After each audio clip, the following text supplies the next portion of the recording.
As you're watching this documentary, the first thing we'd like to say is thank you.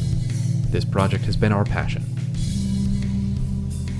This will go through the recent history, documenting the rise of the podcast. We'll start at the very beginning, way back in the 1980s, when podcasting first started. But back then, it was called audio blogging. This is well before the advent of the World Wide Web. In the 1980s, RCS, or radio computing services, provided music and talk-related software in a digital format.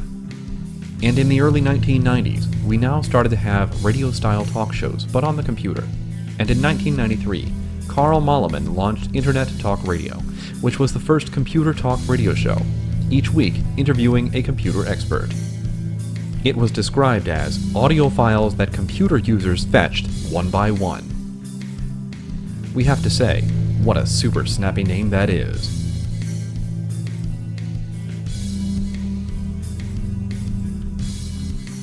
Now, downloading music did not reach critical mass until the launch of Napster, and this helped the mass media get used to the idea of downloading what we want, when we want it. In 2001, Albion Technologies of San Francisco introduced Replay Radio, later renamed Replay AV.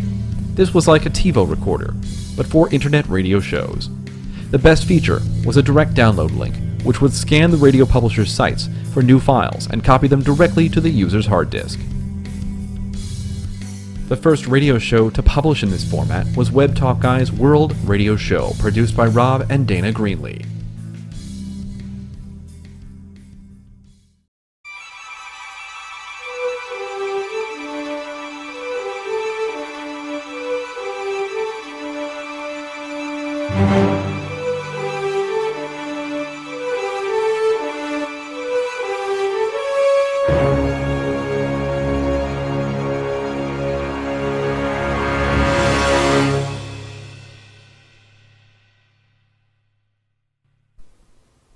Web Talk Guy's World Radio Show, produced by Rob and Dana Greenlee, was one of the first podcasts ever released. Have you ever heard of it?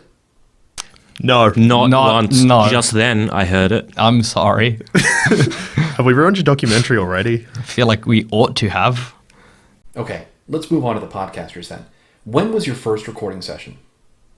I first started podcasting back in 2013, in January of that year, when I launched my very first podcast. But I didn't do it properly at all. It was just such a bad job. I didn't even list it on iTunes. I mean, it was just bad on so many levels. But it was a really great experience for me and enabled me to really find my voice on the mic, which was something that I really needed to do to sort of to get some traction going with podcasting. And so my first podcast was only sort of 12 episodes long, and then I pulled it when I learned more about podcasting and realised that if I was going to do this properly, I had to kind of scratch it out and start again. And so that's when I launched my Head Trash Show podcast in July 2013. And why did you start a podcast? That's a really good question. I think the main reason that I wanted to start a podcast was just to kind of help people. People ask me questions all the time and I always give the same kind of answers, and I thought to myself, well, look, there's probably something that I can do to help other people out there, I guess on a wider basis. And I'd always fancied having a platform for myself, but I didn't really want to blog. I'm not a writer. I don't really enjoy writing, and I do enjoy talking, and specifically talking to people. So I think that's why, the combination of trying to help people that were in the same kind of position that I was in business, and also just the fact that I like talking seemed to make sense. When did you feel you were comfortable on the microphone? To be honest with you, I've always had this sort of phobia of talking to strange, random people, and that didn't help when we had to sort of do the podcast and had to sort of speak with the team. And so that wasn't great, but I guess it took a good solid year before I'd feel comfortable actually on the microphone. Going back to some of the earlier podcasts that we've done, they're just bad. They really are just bad. And it is literally just time on the microphone talking with your friends.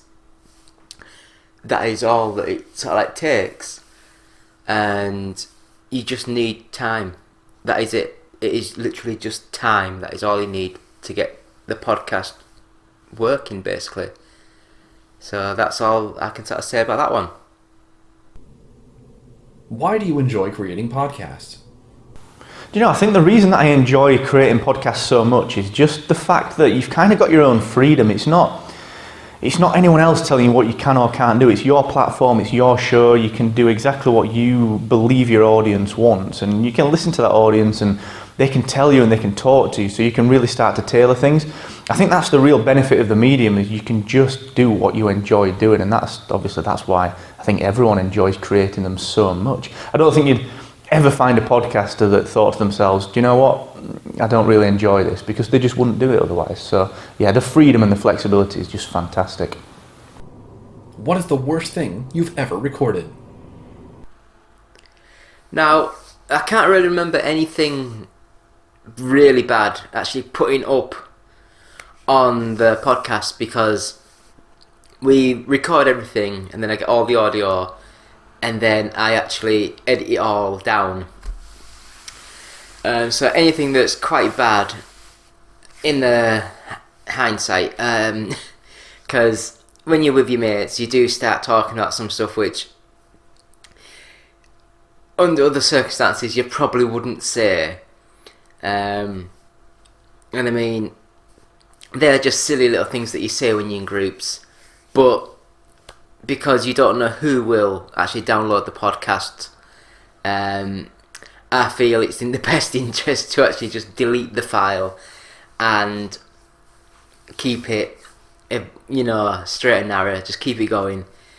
But some of the topics that haven't made it into a podcast were the African sort of like wars in like the 50s, I think it was, when Britain went over and massacred the Lords.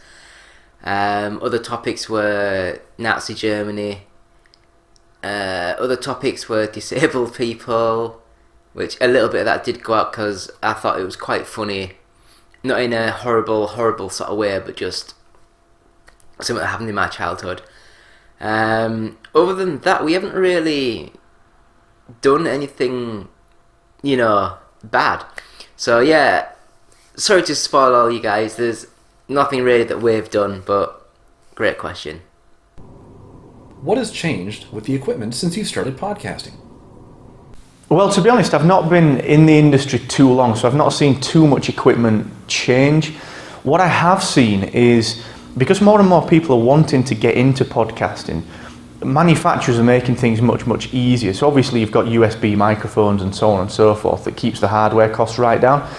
But we're starting to see now microphones that have got completely integrated mixing desks, and you've kind of got everything you need just from one USB input, which I think is fantastic. So I've not seen too much change, but I'm sure things are just going to get easier for people. For content creators, do you think it's a better medium than YouTube or Patreon? I wouldn't say that it's better than YouTube or Patreon for content creators, because I really think it depends on the content creator and what they're comfortable with. For me, it's really easy to podcast because I know all I have to do is press record. I've got 2 little kids and sometimes I don't get much sleep. So the idea of having to put makeup on, do a video, make sure my background's all ready and okay and the house is tidy is just too much of an effort. Whereas for me, hitting record, the house could be chaotic behind me. I've even recorded podcasts with my little 12-month-old. She was in a sling and I just kept her quiet, sleeping while I was recording the podcast, interviewing some guests. And I just wouldn't be able to do that with YouTube. So for me, it works really, really well for those reasons. But some people, YouTube works well for them. So I think it's really important for a content creator to discover a medium that just works for them and maximizes on their own strengths and their own abilities and talents. For people just starting out, what advice would you give?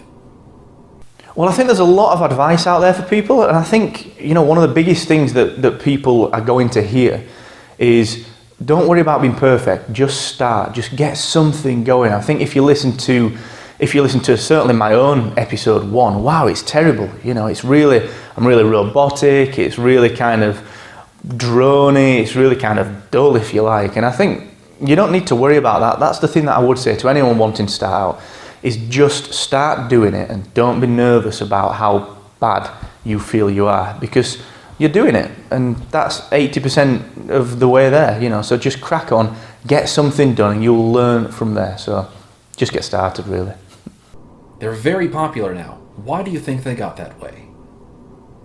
I think podcasts have become so popular because of the smartphone. I mean, I listen to podcasts all the time, and I've always got my phone in my back pocket with a podcast playing while I'm going around the house, getting breakfast ready, getting lunch ready, hanging the washing, cooking. I love listening to podcasts while I'm cooking. When I used to go at the gym, I used to be listening to podcasts all the time at the gym. I've got them in the car. They literally accompany me wherever I go. And I think that's what people find. That's what they love about them. The fact that they can choose what they're going to listen to and when they're going to listen to it. And it's always with them. And there's such a great, I mean, there's just so many to choose from. If there's anything that I'm stuck with in my business and I want to learn something new, then the first thing I do is look for a podcast on it and start learning that way. And then if I need to take my learning deeper, then I'll seek other sources. But the podcast will always be my first port of call now. And I think a lot of people are finding that as well, that they're able to really tap into new areas of knowledge and learn about stuff, get inspired and develop themselves in lots of ways. And also just to hang out and relax by listening to content on podcasts. There are some really great music podcasts, comedy podcasts as well. So there's just so much that podcasts offer that it's no surprise at all to me why they are becoming so popular today. What has been your favorite topic that you've covered so far? I only really cover games, so the importance of it all gets a little bit washed away. It's all entertainment and all things like that, and I guess where it comes down to, I'm not sure I can remember a precise one, it's when I get passionate about things. I mean, and I guess this was one of the issues I ran into in my early podcast. When I was starting out, I had lofty ideas about what games should be, and I did a lot of all of those Are Games art posts. Not quite like that. I knew they were art in the right places, and like feelings in games, stuff like that. And some of those could have been great, except Darren kept my feet on the ground because he always told me how pretentious I was being, which was a great thing because it stopped the podcast, it stopped me lecturing on the podcast, which can always be a worry, especially when you've got that distance between you and I'm not getting the eyes from the other people I'm talking to, the presenting with, that are just saying like, God. But I guess the best ones we've had since, I think in recent times, the most interesting topic I think that's come up repeatedly has been Nintendo and their kind of reliance on their franchises, because I am a huge fan of the company, but the only games I'd say at this point I really have any time for are Zelda and Metroid. I'll play the Marios, absolutely, the Mario kind of core Mario titles, but the other people I present with on one of the blogs that I'm involved with, Opposable Chums is the name of the website, and Touching Sticks is the name of the podcast that I'm currently on quite regularly. I'm bored out of my skull with things like Pokemon, and especially when they're just re-releasing them at this point. It feels like a cash grab in a way a lot of their other more measured, their main core titles don't. So we get into some pretty heated and interesting discussion because I tend to be on the other side of the fence to them, and it's probably because I'm 10 years older. It'll be interesting to see how their opinions change once they've got 10 more years of playing the games. Yeah, that's going to be interesting to see, but right now I think that's the one I think is the best topic because we get so heated, and that's again the key, passion is what will carry any topic through. What's the worst topic you've ever recorded? Mark Cerny running, worst topic. I don't know. I don't think we've run into anything that... I get tired of things like all the people complaining about no Drive Club PlayStation Plus version out yet. That gets really annoying. I think the worst thing just overall is when people come into our community and try to rustle things up and create waves and be an a-hole instead of being a contributing member of the community. That gets on my nerves, but topic? I can't think of a topic, but I'll say what gets to me, what bothers me, is when people, they take what I've said the wrong way. Yeah. Or they don't understand what I meant when I said it. Yeah. And But maybe that's our fault. It can be, yeah. But I'm not saying it's their fault. I'm just saying it's one of those things that gets me. It's one of those things that bothers me. That's one of the worst things, is when I didn't get my point across right. Yeah. And it affects people in one way or another. They're bothered by it, or they come back at me and say, you shouldn't have said that. And I listen to it and I realize, that's not what I meant. I have one. Aliens, Colonial Marines. Because you got to go to an event to see it, Yeah. and when it finally came out, it was a different game. It was. And I've tried to explain that over and over again. And That was crazy. and that's one of the things. People don't seem to understand that. No. It wasn't the press and the company that made the game colluding or doing anything like that. It was, we were shown something and something else entirely was released. Unfortunately. Yeah. I was dumbfounded by the game when it actually came out, because it was not what I had seen 2 weeks prior.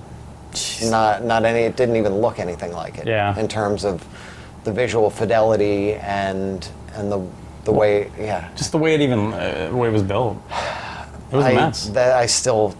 That's one that just boggles my mind to this day. Yeah? I can't figure that one out. And I felt bad about that, because I was excited for it, and I was talking about it on the podcast about how excited I was, and that was one of those times that we actually got to go see the game and instead of just Real early, speculating yeah. about it or whatever, Yeah. or your 10 minutes of it at an event. yeah, It happens.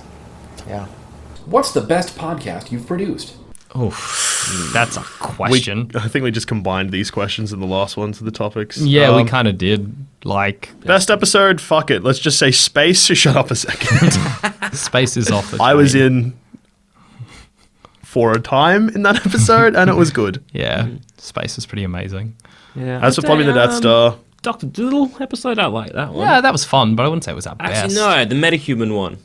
Metahuman Prison, yeah, Yeah. that was good. That was good. I think it's hard to choose a favorite because all of them have different elements that make them good. I'd just like to point out that the two Zamet just mentioned are 2 episodes I'm not in. So I got the hint, buddy. all right, Fuck man. you. What's the best question you've ever been asked, or you yourself have asked?